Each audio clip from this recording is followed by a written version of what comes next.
우리가 그동안 2주에 걸쳐서 삶 이야기를 했습니다.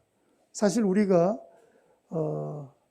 잘 하지 못했던 삶인데 그렇게 한번 살아보자.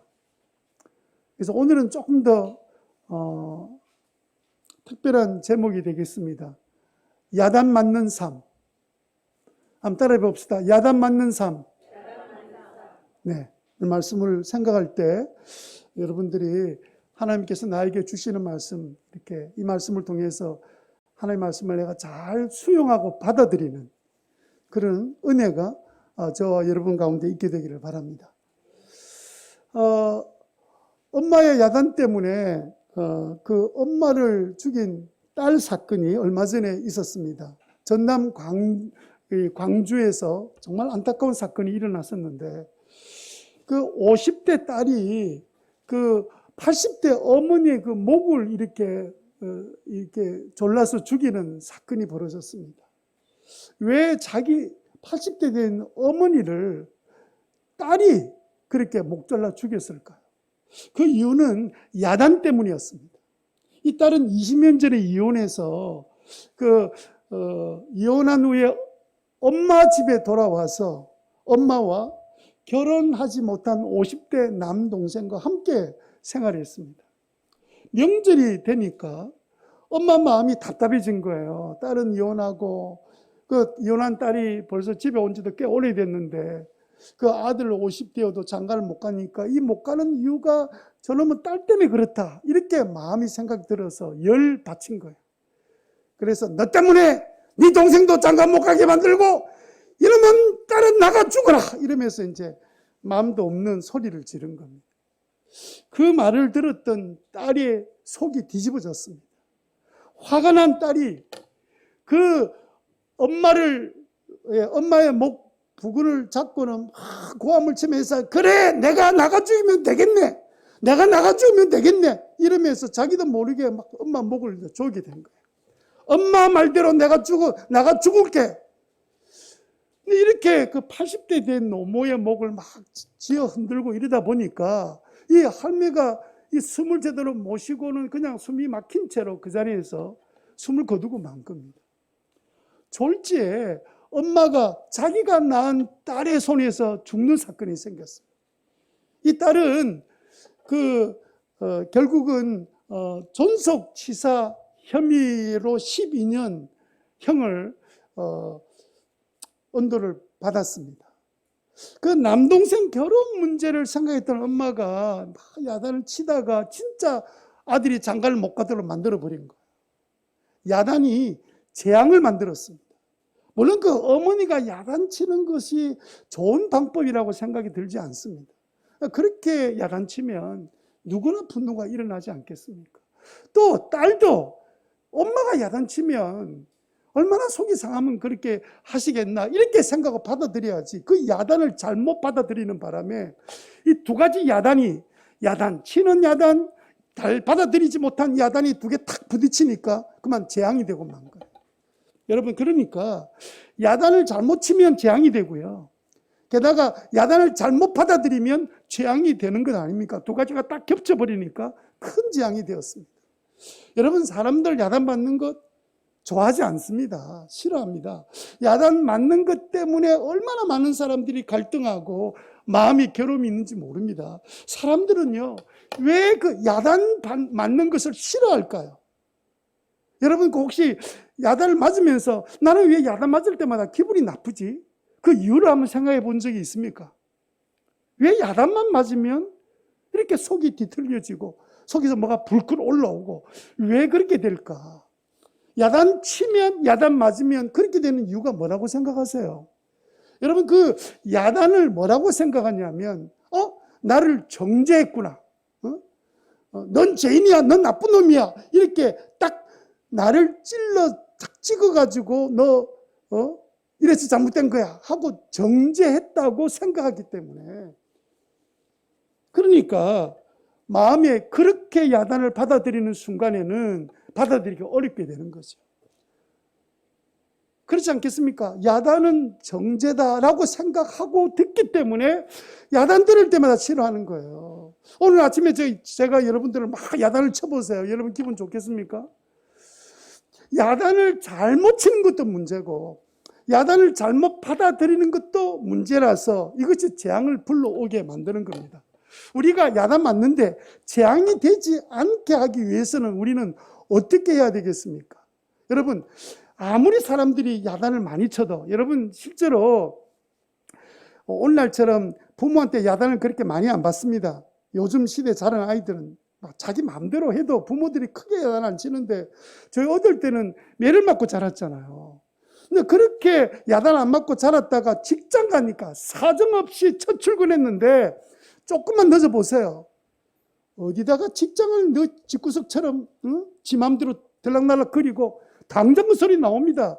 그래가지고 직장 처음 들어가면 막 화장실 가서 막 눈물 닦는다고 난립니다. 그러다가 그걸 못 견뎌가지고 자살하는 청년들이 많아요. 왜냐하면 어릴 때 이런 야단 들어본 적이 없거든요. 나는 내 엄마한테도 한 번 야단 받아본 적이 없는데 그렇게 삶을 살아오니까 이제 나중에 인생이 그렇게 되는 거예요. 야단 받지 않고 사는 게 잘 사는 게 아닙니다. 야단을 잘 쳐야 되고 야단을 잘 받는 사람이 돼야 어떤 상황에 어떤 사람이 야단치더라도 그것을 받아들일 수 있는 여유가 생겨서 이겨나가지.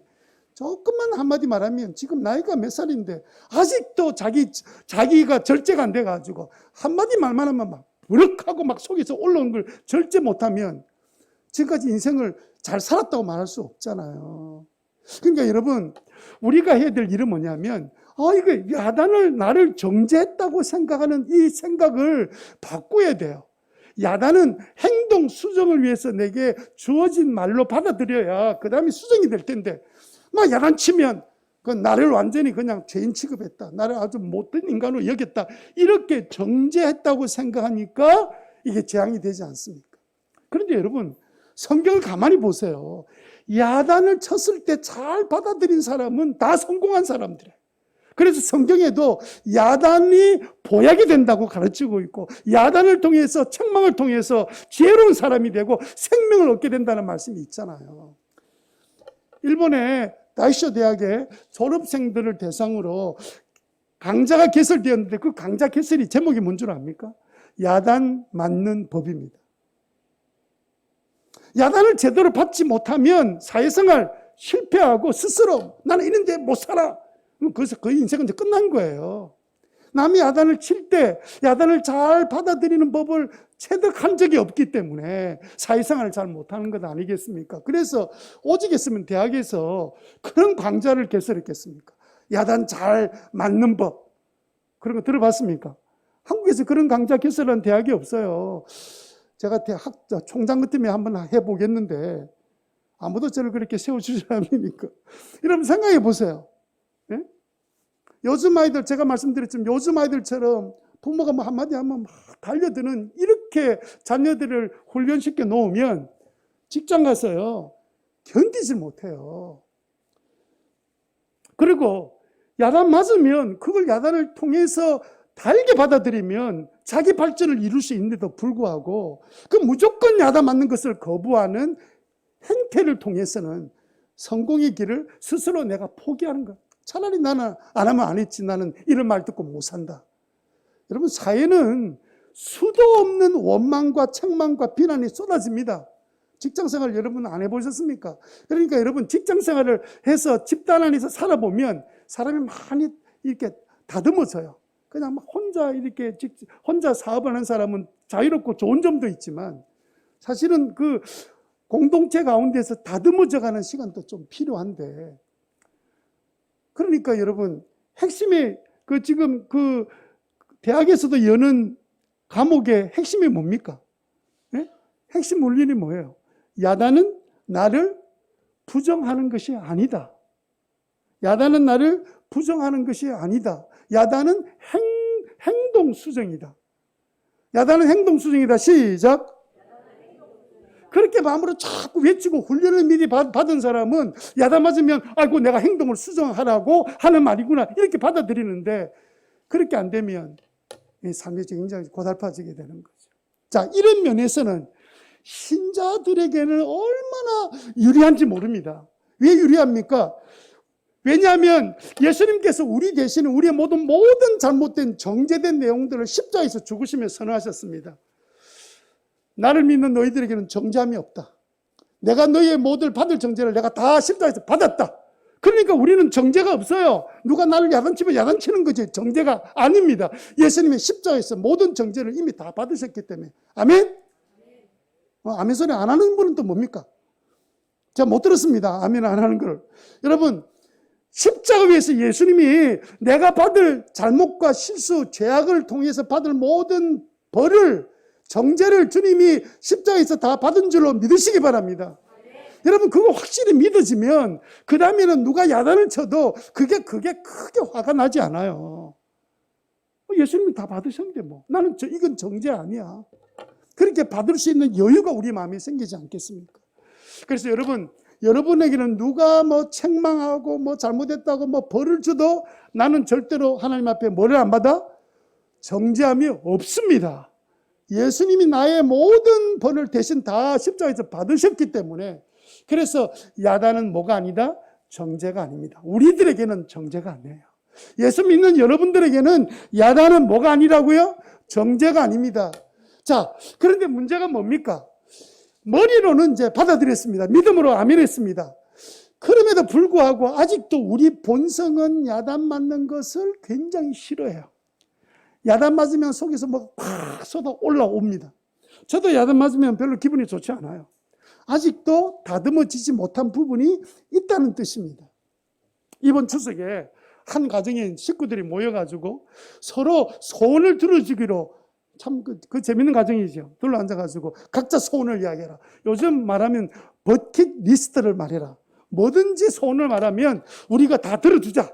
이렇게 이야기하면 딸들도 신나서 막 자기가 평소에 못했던 거 막 이야기하고 아니면 해외여행 어디 가는 게 나는 진짜 버킷리스트 중에 하나다. 이래가지고 이러니까 남편이 됐다 가자 내가 데려다 줄게. 이러면 뭐 코로나만 지나면 내가 막 분명히 약속한 대로 내가 원하는 걸 이루어 줄게. 이렇게 이야기를 다 했습니다. 그래서 서로 막 꿈에 부풀어 있는데 그 아버지가 그 딸들과 아내한테 나도 버킷리스트가 있다.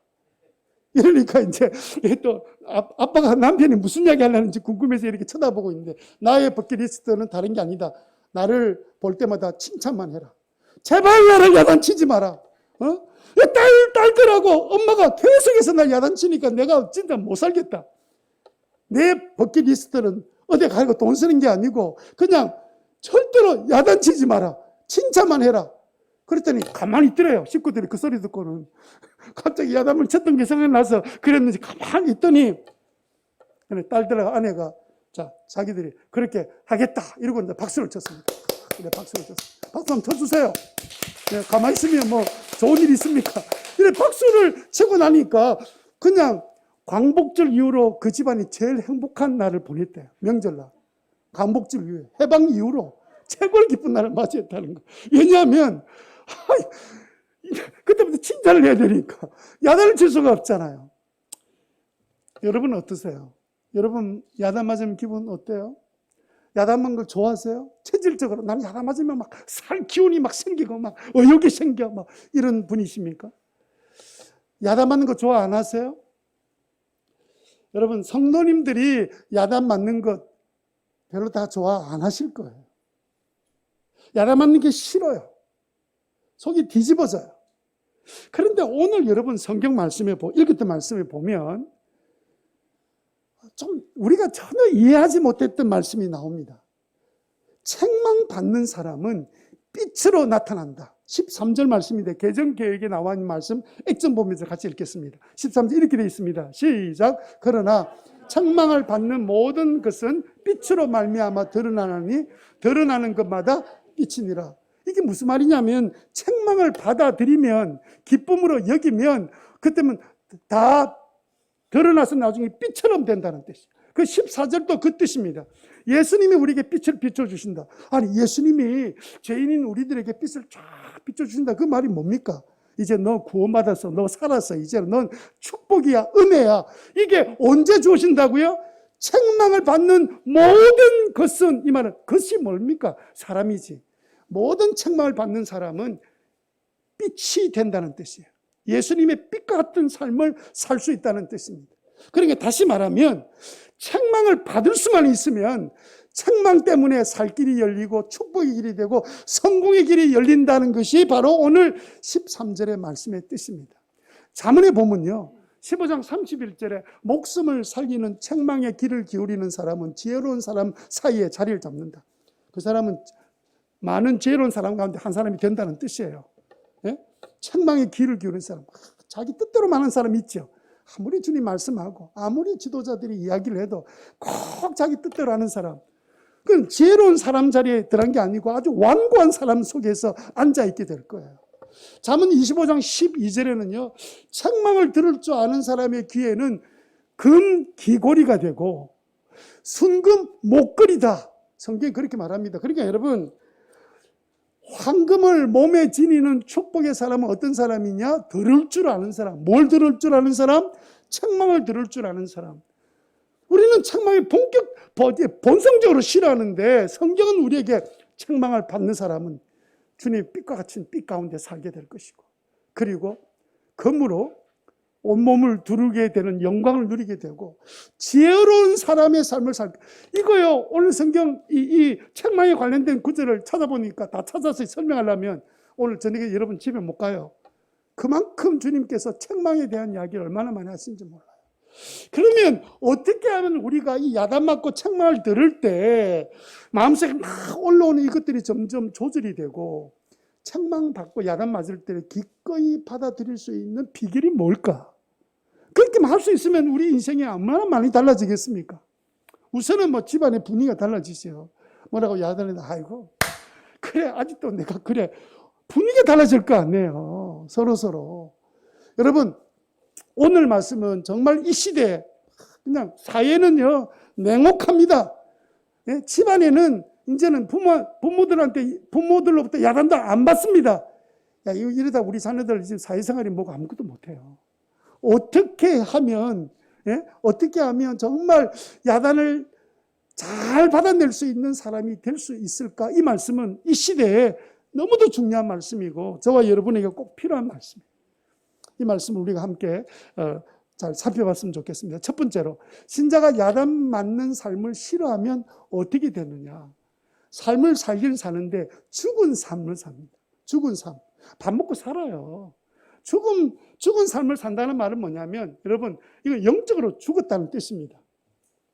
그러니까 밥 먹고 살아요. 야단 맞는 걸 점점 싫어하는 사람은요 죽은 삶과 같이 산다는 말이 무슨 말이냐면 아무런 변화가 없다. 아무런 생명의 역사가 없다. 그러니까 영적으로 변화가 전혀 일어나지 않는다.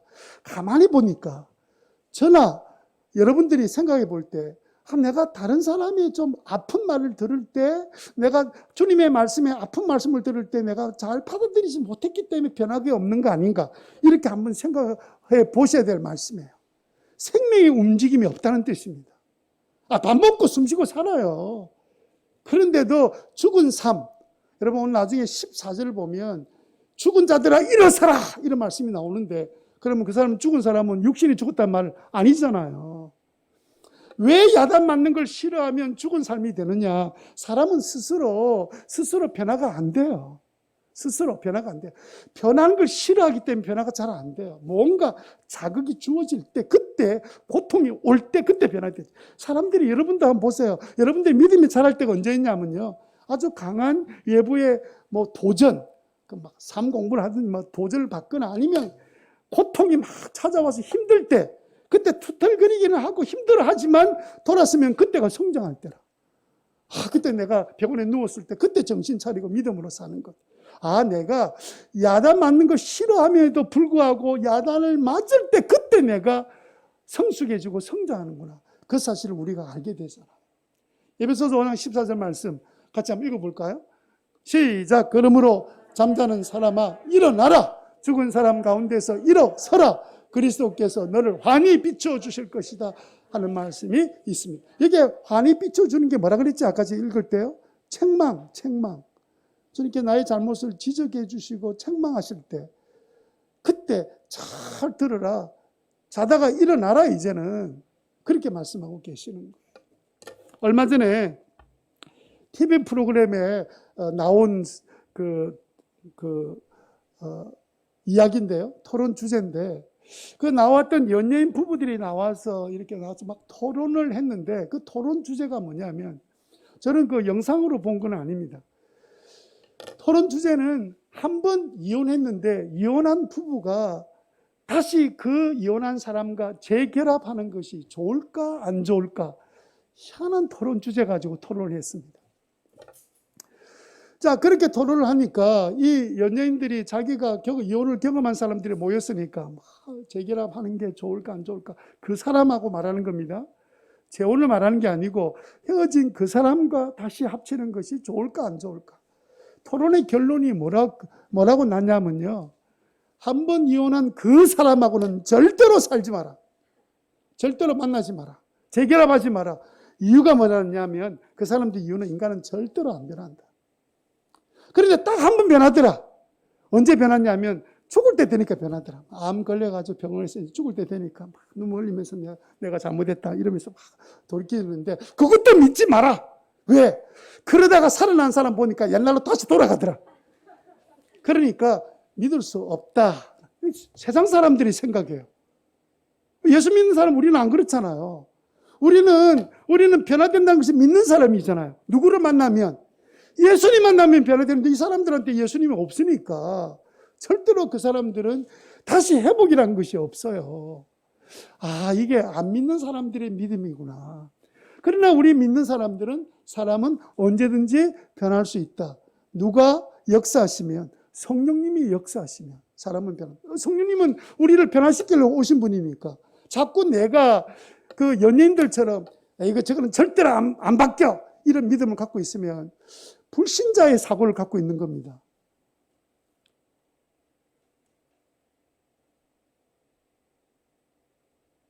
믿는 우리는 예수님 때문에 변화되는 것이 내 때문에 변화되는 게 아니에요. 예수님이 없는 사람은 당연히 그 소리밖에 할 수가 없는 거죠. 자, 야단 맞는 걸 싫어하면 죽은 삶을 사는 겁니다. 세상 사람들은 절대로 안 변한다 이렇게 생각하고 있기 때문에. 여러분, 실제로 사람은 야단을 맞아야 변화가 돼요. 징계를 당해야 변화가 됩니다. 그래서 여러분, 절대로 순종하지 않는다 염려하지 마세요. 계속 기도하면 어느 날 하나님께서 알아서 하십니다. 제 경험은 그랬어요. 제 경험으로는 하나님께서 괜히 지혜롭지 않는 사람한테 괜히 이야기해가지고 사이만 나빠져요. 그리고 들을 수 있는 사람이 있어요. 무슨 이야기하면 아이고 맞습니다 이렇게 듣는 사람한테는 책망을 하고 야단을 쳐도 되는데, 그렇지 않는 사람한테 야단 치지 말라고 자문이 말씀하고 있습니다. 왜냐하면 나중에 원수 된다. 우리 인간을 너무 잘 알고 계시기 때문에. 그래서 여러분, 우리가 야단 맞는 걸 싫어하지 않고 즐길 수 있는 방법이 없을까? 그래서 두 번째 우리가 생각할 것은 뭐냐면, 우리가 야단을 즐겁다는 게 좀 이상하다, 그죠? 예? 즐겁다는 단어를 뭘 좀 다른 말로 해야 될 것 같은데. 야단을 즐겁게 받을 수 있습니까? 그러나 어쨌든 야단을 그냥 흔쾌하게 받아들이는 삶을 살 수 있을까? 어떻게 하면 살 수 있을까? 두 번째 우리가 생각할 것은 뭐냐면, 음성을 변환시켜라. 뭘 변환시켜라? 음성을 변환시켜. 따라합시다. 음성을 변환시켜라. 무슨 말입니까? 야단치는 사람들의 말을 막 들을 때, 그때 우리가 야단을 잘 받을 수 있는 방법은 뭐냐면, 그때 그 말을 하나님의 말씀으로 변환시키라는 거예요. 하나님 말씀으로 변환시켜서 들어보라는 겁니다. 왜 우리는 사람이 야단치는 것을 하나님의 책망으로 이렇게 변환시켜서 받아들여야 되냐면, 우리 사람은요 절대로 남이 야단치는 거 좋아하지 않습니다. 기쁘지 않습니다. 그런데다가 사람들이 야단칠 때는 그 사람이 싫어하는 감정이 섞여 있잖아요. 그게 또 분노가 들어있잖아요. 그리고 또 그 마음속에는 또 정죄가 있잖아요. 우리는 또 이미 정죄함이 없다고 우리가 믿고 알고 있음에도 불구하고, 그래서 그렇게 책망의 야단을 들으면 우리는 받아들이기 어려운 거죠. 그런데 여러분, 그 책망을 하나님이 나에게 말씀하시는 거 아닌가라고 전환시켜버리면 그 책망도 받을 수 있는 거예요. 왜냐하면 하나님은요, 우리를 책망하는 이유가 보통 사람들은 책망해놓고 방법이 없어요. 수습 대책도 없습니다. 잘되게 할 약속도 없어요. 그러나 하나님은 우리를 책망할 때는 고쳐서 변화시켜서 축복의 사람 만드는 것이 주님의 목적이기 때문에, 그 사랑이 들어있기 때문에 믿을 만한 책망이거든요. 주님이 나를 책망하셨다, 이거 받아들이면 다 축복입니다. 그렇기 때문에 우리가 사람이 책망할 때 그걸 사람의 책망으로 딱 받아들이면 끊임없이 책망과 싸우게 되지만, 그러나 그 사람의 책망을 하나님의 책망으로 딱 내가 전환시켜서 변환시켜서 딱 그 음성으로 받아들이기만 하면 나한테 이제는 복이 되기 시작합니다. 13절 같이 한번 읽어볼까요? 13절 시작. 그러나 책망을 받는 모든 것은 빛으로 드러나는 것은 빛이다. 자, 이제는 책망을 다 받은 모든 사람들은 그 예수님의 그 빛 때문에 우리는 이제 다 드러나서 내가 이제 빛이 되는 거예요. 다시 말하면 책망받는 사람이 되면 기쁨이 넘치는, 구원받는, 변화되는, 예수님 닮아가는 빛 가운데 거하는 축복의 삶을 살아가니까 책망받는 것을 즐거워하자. 여러분, 우리는 잘 안 되네요. 저도 뭐 이거 지금 잘하기 때문에 하는 이야기 아닙니다. 저를 이상히 생각하지 마세요. 목사, 저 완전히 이중적이다. 저는 말은 설교를 그려놓고, 내가 인정했습니다. 내가 완전히 잘 살아서 그런 게 아닌데, 이렇게 살았으면 좋겠다는 소망이 제 마음속에 있어요. 난 정말 그렇게 살았으면 좋겠다. 예? 살았으면 좋겠다. 그런 마음으로 이야기하는 거니까, 여러분들이, 책망에 대해서 들을 때 이렇게 생각하세요. 책망받기를 기뻐하자. 책망받는 것을 즐거워하자. 시작! 받는 것을 즐거워. 여러분, 이렇게 선포하고 내가 책망을 즐겁게 받아야 되겠다고 생각한 사람하고 전혀 그런 거 생각하는 사람하고 책망받을 때는 조금 뭐가 다릅니다. 거시기하게 좀 바뀌어요. 나중에 보면. 그래도 조금 이제 이게 완충작용처럼 좀 견뎌나가는 힘이 생긴 걸 알게 돼요. 그래서 여러분, 우리가 말씀 들으면 사람이 바뀌는 이유가 그 때문에 바뀌는 거 아닙니까? 왜 책망을 기뻐해야 될까요? 14절. 계획인데요. 그럼에도 불구하고 읽어봅시다. 그러므로 이르시기를 잠자는 자여 깨어서 죽은 자들 가운데서 일어나라. 그리스도께서 너에게 비추이시리라 하셨느니라. 아멘. 이게 결국은 우리가 책망을 기뻐할 이유가 뭐냐면 주님께서 나에게 비춰주시는 거예요. 주님께서 나에게 책망하시면서 나를, 야! 자는 자에서 깨어서 일어나라. 너 정신 차려라. 이러면서 주님께서 우리에게 책망을 야단치시는데, 알겠습니다. 주님 받아들이기만 하면 나는 빛 가운데 예수님 닮은 사람으로 변화되고 예수님과 함께 사는 삶을 우리가 누리게 된다는 거예요. 잠언 보니까 이런 말씀이 있습니다. 잠언 6장 23절에 같이 소리내어 읽겠습니다. 시작. 참으로 그 명령은 등불이요 그 가르침은 빛이며 그 훈계의 책망은 생명의 길이다. 자, 책망은 생명의 길이다.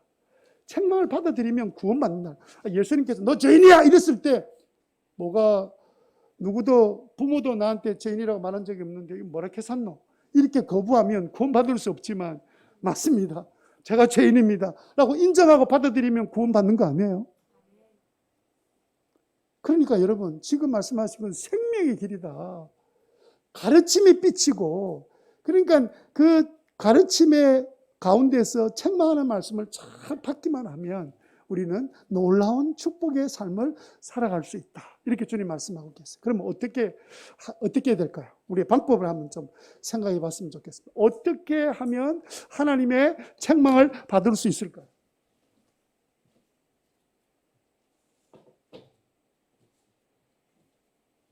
미안합니다. 양복을 입고 있으니까 더워가지고.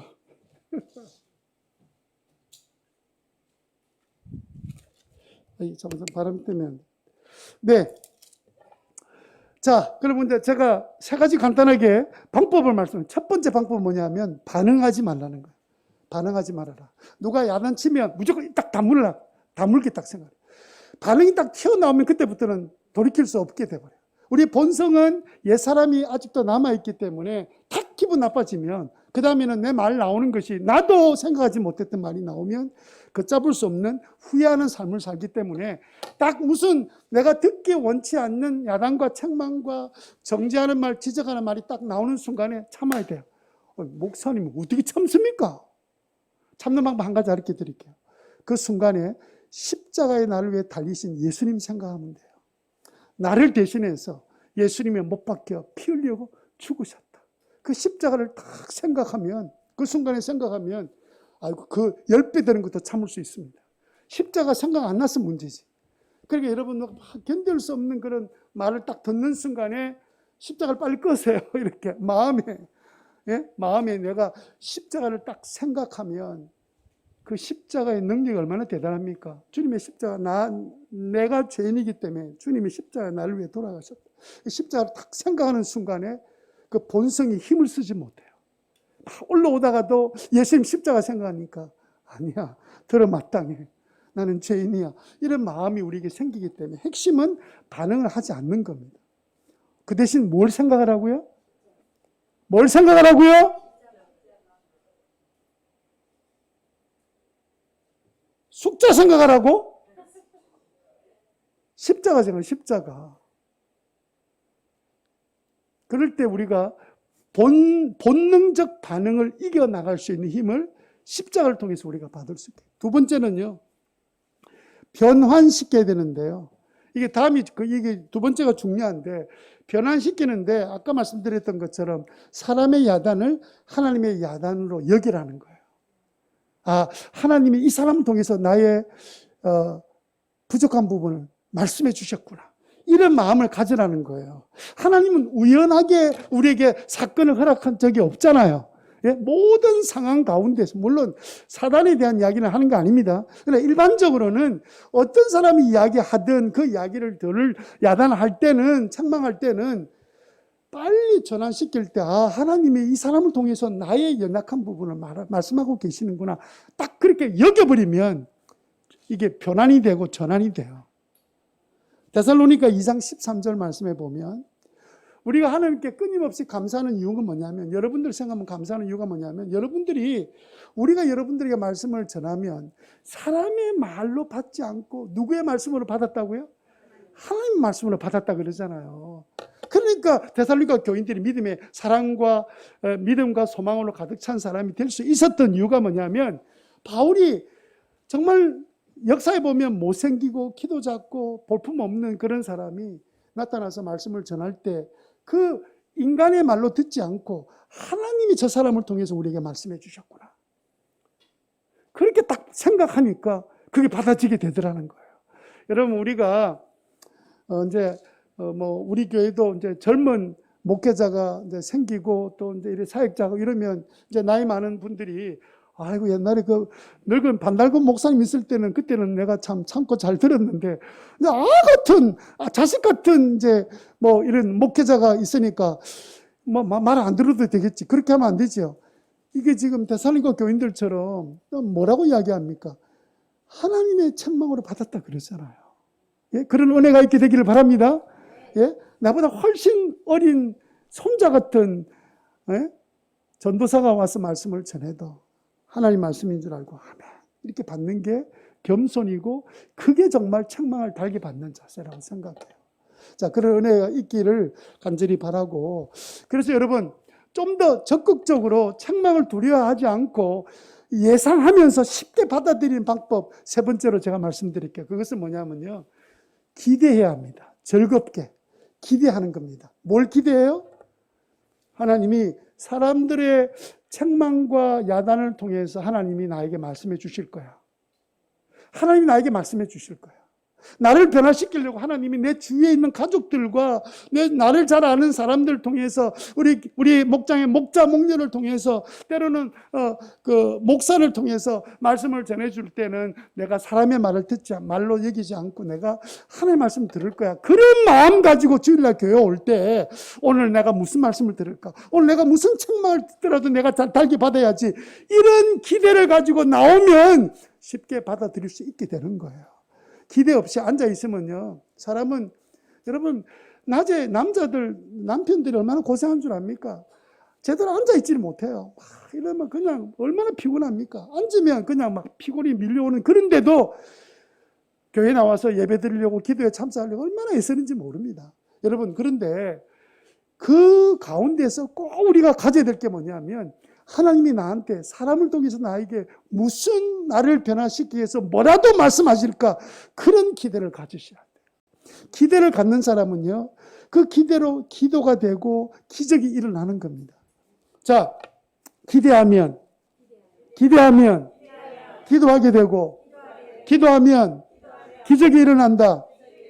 네, 그렇게 꼭 믿고 여러분들 책망을 다 받아들일 기대를 가지고, 이제 앞으로 누가 나한테 말하다, 내 자녀가 이야기를 해도, 이제는 자녀가 이야기해도 그게 야, 이거 진짜 옳은 말이다 이렇게 받아들일 때가 있잖아요. 이제 자녀들이 이제 결혼도 하고 이러면 보는 관점이 다르거든요.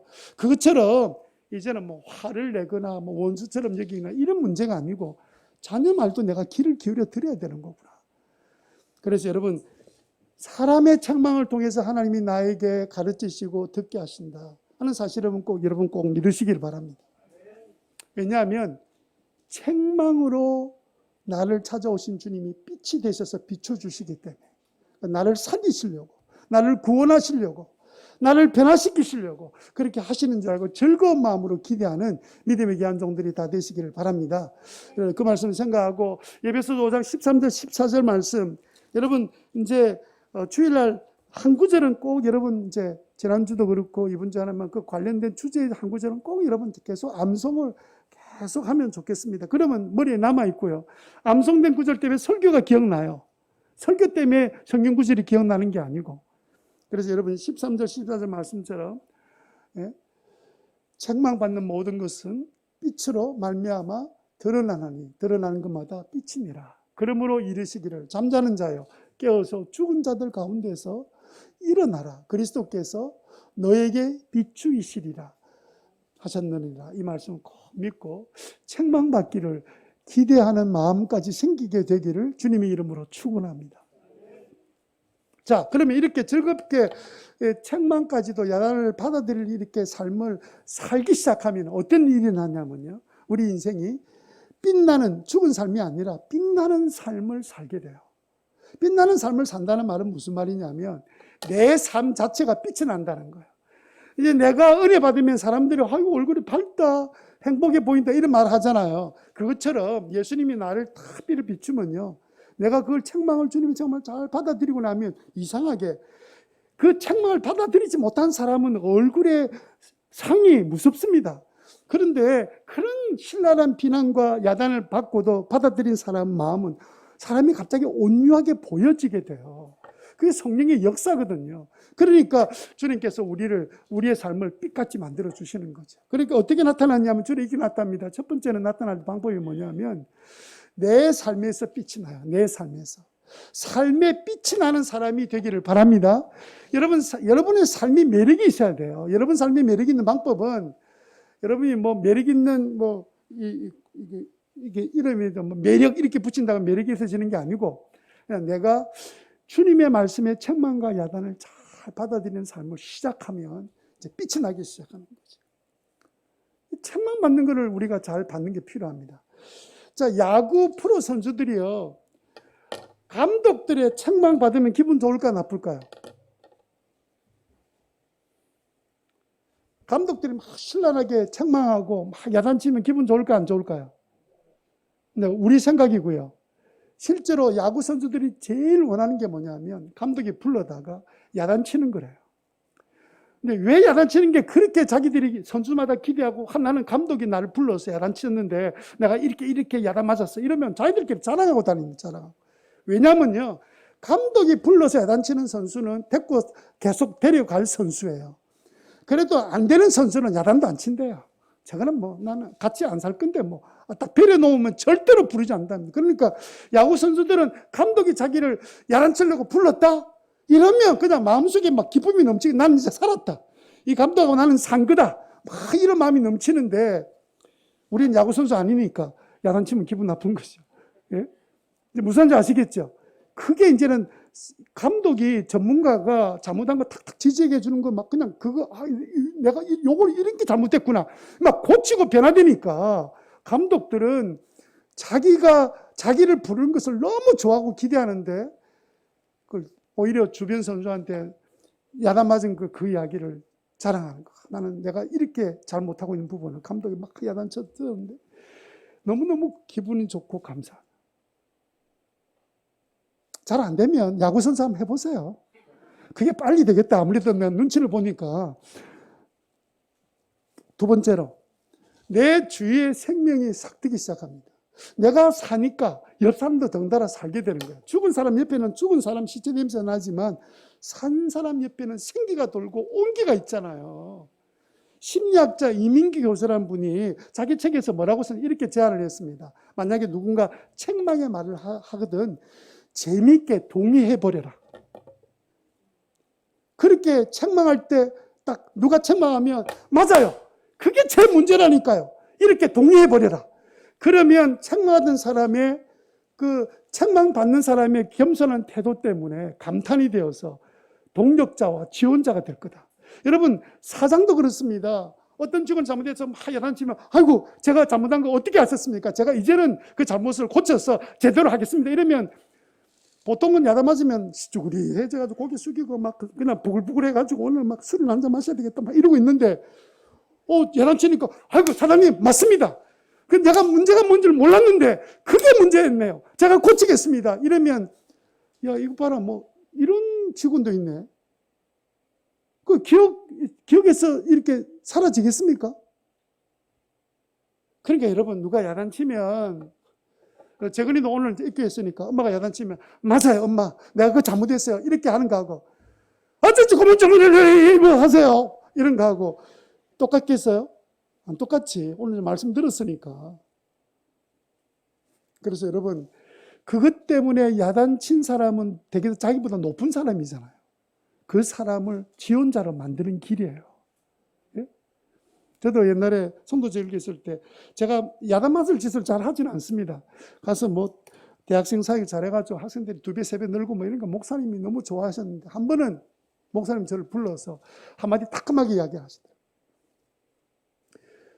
주일날 올 때는 위에 옷하고 아래 옷을 다르게 입지 마라. 응? 성경에도 보면 순전하게 예? 아래 위로 같아. 아래 그 남자 이야기하면 여자는 아래 위로 바꿔 입어도 됩니다. 너무 뭘 하는 것도 아니고. 그 이야기를 딱 들을 때 제가 뭐라는 줄 아세요? 목사님 알겠습니다. 제가 몰랐습니다. 제 한 마음에 전혀 분노나 기분 나쁜 마음이 생기지 않았어요. 받아들였으니까. 세 번째는요, 빛의 열매가 열리기 시작해요. 다니엘서 12장 3절 말씀, 지혜 있는 자는 궁창의 빛과 같이 빛날 것이요. 많은 사람을 옳은 대로 돌아오게 한 자는 별과 같이 영원토록 빛나리라. 지혜 있는 자가 어떤 자입니까? 야단치면 맞습니다 하고 달게 받는 사람. 그게 지혜로운 사람. 자, 그럼 앞으로 올해 좀 야단 맞읍시다. 야단 맞아야 빛이 납니다. 한번 따라해 봅시다. 야단 맞자. 야단 맞아야 빛이 난다. 네, 그렇게 한 주간 살아봅시다. 또 이제 이 한 주간 동안 누가 막 야단 칠 겁니다. 그러면 가까운 식구들이 주로 야단 치잖아요. 야단 치면 맞아. 내가 그게 문제야. 라고 딱 받아들여서 사람을 얻어내는 그런 삶을 사는 저와 여러분 되시기를 바랍니다.